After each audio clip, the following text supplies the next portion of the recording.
Criminal. Era una hermosa mañana soleada de primavera, como las que se suelen ver en Oregon. El sol brillaba y el cielo era azul. El 24 de mayo del 2004, Cami Wilberger, maestra de tercer grado, conducía hacia su casa desde la escuela. Llamó a su hija de 19 años, Brooke, que estaba de visita por las vacaciones de verano. Su hermano respondió el teléfono. Le dije, ¿dónde está Brooke? Y respondió, no lo sabemos. No podemos encontrarla. La policía está aquí. Cuando lo escuché, quedé devastada. La mente de Cami corría a toda velocidad. ¿Dónde podía estar su hija? Sabía que esa mañana Brooke había salido hacia su trabajo y luego desapareció. This is my home! Yay! Brooke era la quinta de los 6 hijos de Cami y Greg Wilberger, la más dulce y la más obstinada. Cuando era pequeña quería un caballo. Un día miré hacia afuera y vi que había arrastrado la banqueta del piano hasta el jardín. Le puso una silla de montar encima y se subió con su hermana más pequeña para montar sobre la banqueta. Esa determinación acompañó a Brooke durante la escuela secundaria. Era una alumna ejemplar y una estrella del fútbol. Era alguien que peleaba por sus convicciones, por su fuerte fe mormona, por su familia y por sus amigos. Siempre hacía bromas y ponía a todos de buen humor. Entrenaba al equipo infantil de fútbol. Era una de las coordinadoras de las obras de caridad y hacía todo lo que podía para ayudar a los demás. La hermana de Brooke administraba un complejo de apartamentos en Corvallis, a 65 kilómetros de distancia de la casa de sus padres. Brooke tenía un trabajo de verano allí y realizaba tareas de mantenimiento. Ella no quería ir a Corvallis ese día. No quería limpiar las farolas, ni matar arañas o cosas así. Pero Brooke necesitaba el dinero para la universidad. Entonces fue a trabajar. Brooke salió, después volvió a entrar y dijo, solo quería decirte que te quiero. El cuñado de Brooke llamó a la policía 2 horas después de que ella desapareció del estacionamiento. Estaba a punto de salir y el teniente me dijo, hay una joven perdida. Sean Hawk es detective de la policía de Corvallis. Por lo general significa que la muchacha está en el sillón de una casa porque se embriagó la noche anterior. Pero pocos minutos después de llegar al complejo de apartamentos, el detective Hawk descubrió que Brooke no dormía en ningún sillón. Estaban preocupados. Algunos oficiales tenían una expresión extraña. Era como si pensaran, Sean, tenemos un problema aquí. El detective se enteró de que la hermana y el cuñado de Brooke la habían estado buscando durante 2 horas. La última vez que la vieron limpiaba lámparas en el estacionamiento con sus herramientas de trabajo. Ahora la cubeta de Brooke estaba abandonada en un rincón del estacionamiento. Sus herramientas de trabajo quedaron cerca de donde estaba trabajando, junto con sus sandalias. Significa que debió irse descalza. Y eso no sonaba nada razonable. Es más, una de las sandalias de Brooke estaba rota, como si hubiera tenido una pelea.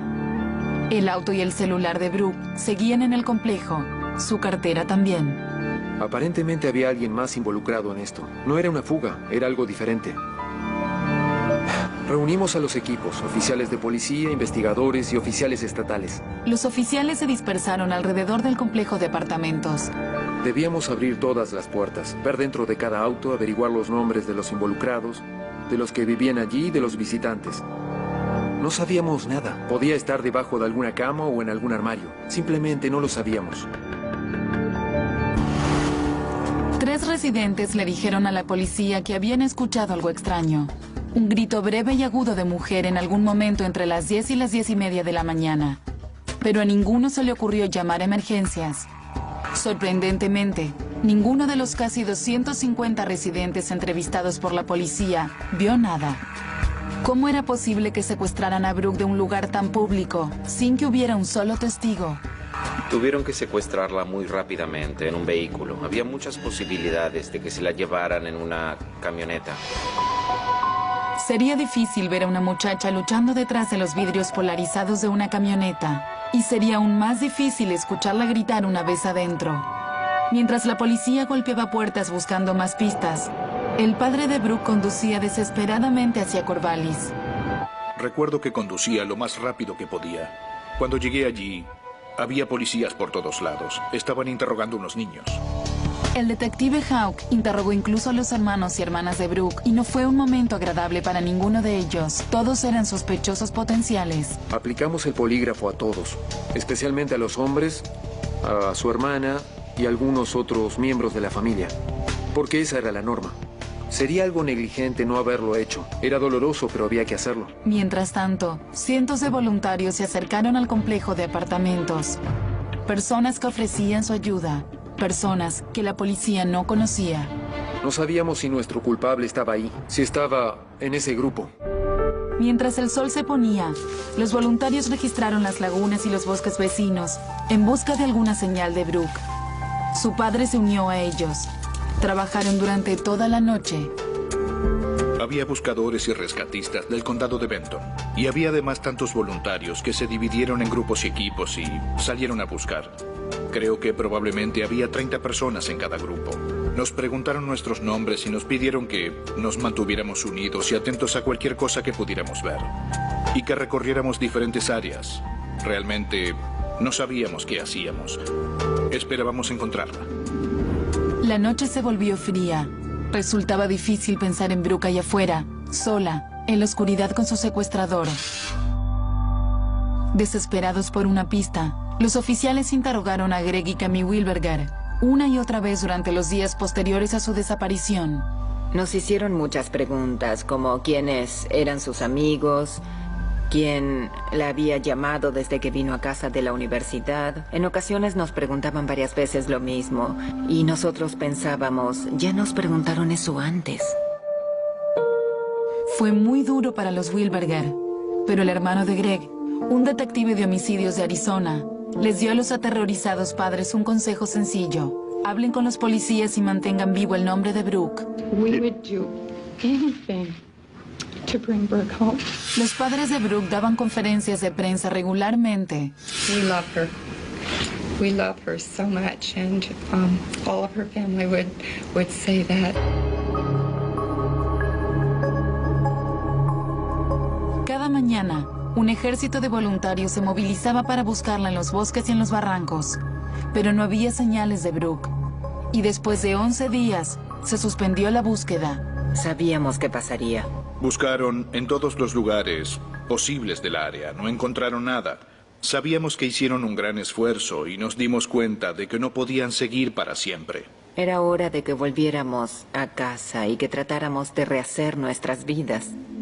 Hasta el momento, tendrían que vivir su vida sin Brooke. Un día me acosté en el sofá y me puse a llorar y no podía levantar el brazo. Traté y no pude levantarlo, y ese fue un punto de inflexión. Decidí que tenía que recuperar la energía y estar saludable para el resto de mi familia. Decidí lograr lo que queríamos lograr. Cami solo se permitía llorar unos minutos por día. Quería recordar a su hija con sonrisas y no con lágrimas. Mientras tanto, la búsqueda del detective Hawk apenas había empezado. Llevaba una foto de ella en su cartera. Estaba convencido de que la bondad natural de la joven había sido su perdición. Pensaba que quizá le había ofrecido ayuda a su secuestrador, a una persona que resultó ser un lobo con piel de cordero.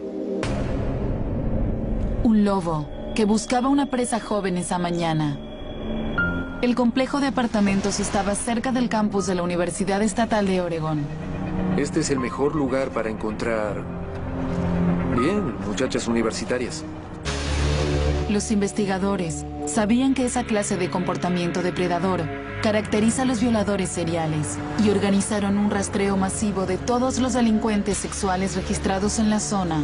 Creo que contactamos a alrededor de 700 personas y las interrogamos sobre sus paraderos en ese momento. La policía intentaba también seguir las miles de pistas que llegaban de la gente. Pista número 537. Una mujer que caminaba por una zona apartada del campus, a menos de 1 kilómetro del complejo de apartamentos en donde desapareció Brooke, dijo que esa misma mañana la abordó un hombre que conducía una camioneta verde. Quería que ella le indicara algo en un mapa que tenía. Ella retrocedió porque tuvo un muy mal presentimiento sobre él. Después llegó otra pista prometedora.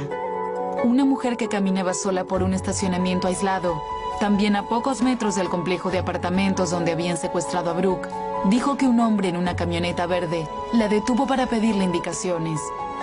Ella estaba hablando por teléfono. Hablaba con su madre. Su madre le dijo, no cortes la comunicación. Sigue en la línea hasta que ese hombre se aleje. Mucho más interesante fue la pista que envió por teléfono un detective de un condado vecino. Les dijo, presten atención a este hombre, Sung Koo Kim, de 27 años, también conocido como el bandido de las bragas. Cuando descubrieron que había robado miles de bragas y sostenes de mujer y otra clase de prendas íntimas de los campus universitarios, se encendió una luz de alarma. Todos pensaron que ese hombre era muy sospechoso. Kim había sido acusado de hurto y liberado bajo fianza 6 días antes de la desaparición de Brooke. John Harrelson, el fiscal del condado de Benton que manejaba el caso de Brooke, dijo que había varias razones para vigilarlo de cerca.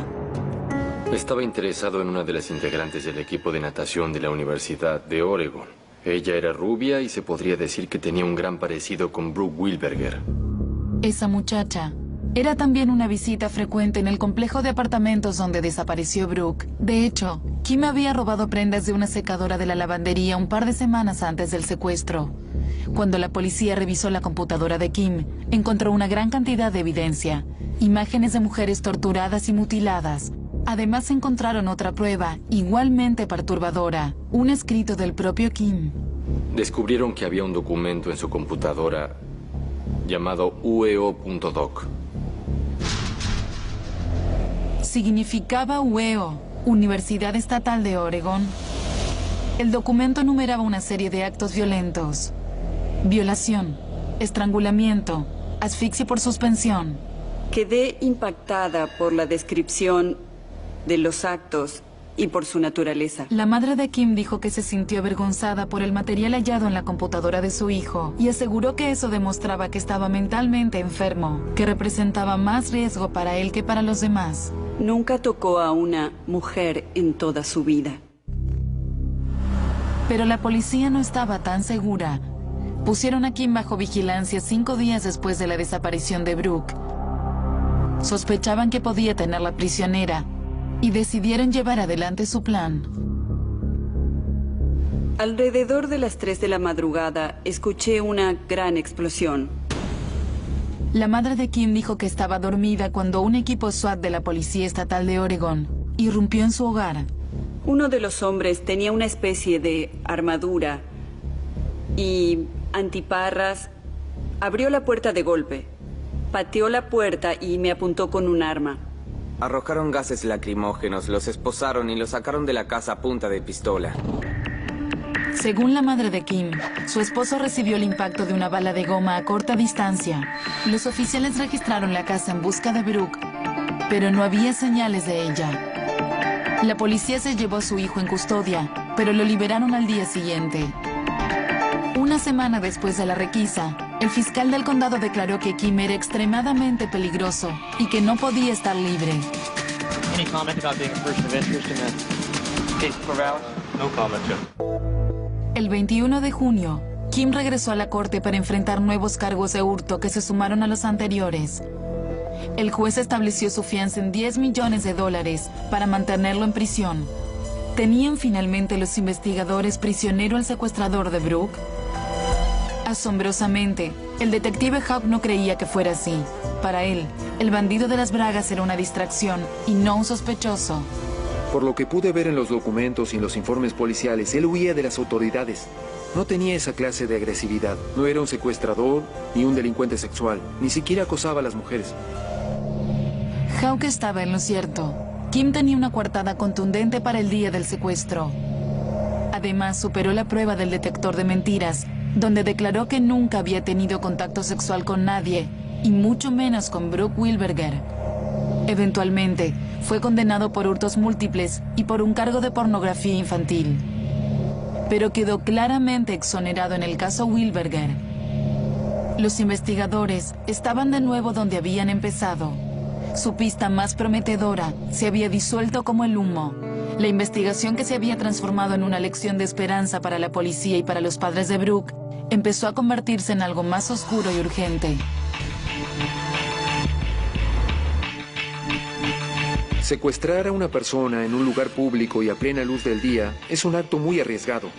El que lo hizo estaba drogado o simplemente no tenía miedo de las consecuencias. A medida que pasaba el tiempo, el detective Hawk estaba más seguro de que el secuestrador de Brooke volvería a atacar.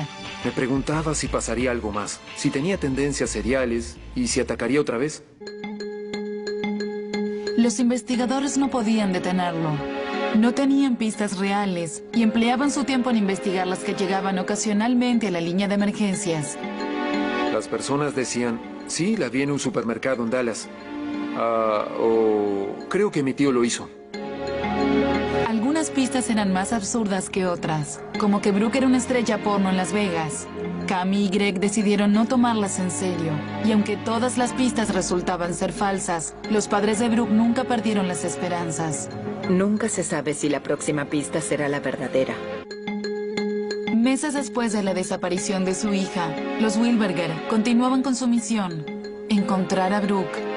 Continuaron dando entrevistas y vendieron unos brazaletes rosados de esperanza por toda la ciudad. El dinero fue a la fundación de búsqueda de Brooke, una fundación de rescate. Los brazaletes decían encuentren a Brooke y tenían el número de emergencias. Nos manteníamos ocupados. Ofrecieron una recompensa. Se mantuvieron fuertes para su hija y para ellos mismos. Cada vez que me sentía deprimida, él estaba a mi lado para levantarme el ánimo y para apoyarme. Y cuando él se sentía mal, yo estaba allí. Es importante tener a alguien que te ayude.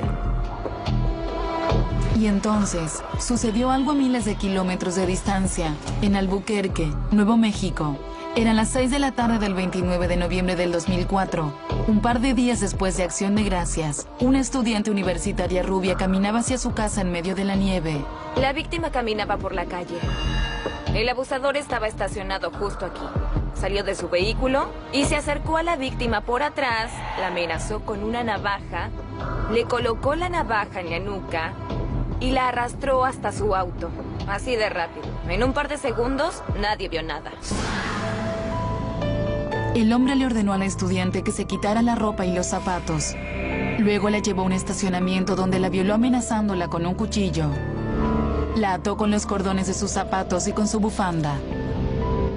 En un momento, el violador encendió una pipa de crack y obligó a la víctima a inhalar el narcótico. Ella no sabía lo que era. Hablamos de una muchacha joven, una jovencita de buena familia, que nunca había pasado por nada parecido. Y aún siendo tan inocente, la joven fue inteligente. Memorizó los detalles del entorno, la marca del auto, el color del tapizado. Se fijó en una especie de juguete con forma de mono pegado al parabrisas. ¿Era posible que ese hombre fuera padre de familia? Cuando el hombre volvió a encender el auto, ella le suplicó por su vida. La llevó a otro estacionamiento y en ese momento el asaltante le dijo a su víctima que no hiciera ninguna estupidez. Luego, el hombre se bajó del auto. La víctima les relató a los investigadores lo que pasó a continuación. I got my hands out of, they were tied with a scarf, so I kind of got them out, and then I got the shoelace of my ankles, and then I grabbed my coat and got out of the car, and I ran to the nearest intersection. Where did you run? I tried to stop cars that were passing by, and then nobody would stop, and I ran to the nearest restaurant, and I asked them to call the police, but they wouldn't let me in. La muchacha aterrorizada continuó corriendo en la nieve. Conducíamos calle abajo y vimos a una muchacha que corría desnuda por el camino. Dara Finks y sus hijas no podían creer lo que veían. Se detuvieron para ayudarla. La joven gritaba, «Tiene un cuchillo, trató de matarme». La hija de Dara se quitó la chaqueta para dársela a la joven y Dara llamó a emergencias. Pero la víctima aún no estaba a salvo. Su atacante la siguió y estaba sentado en su auto en el semáforo de enfrente.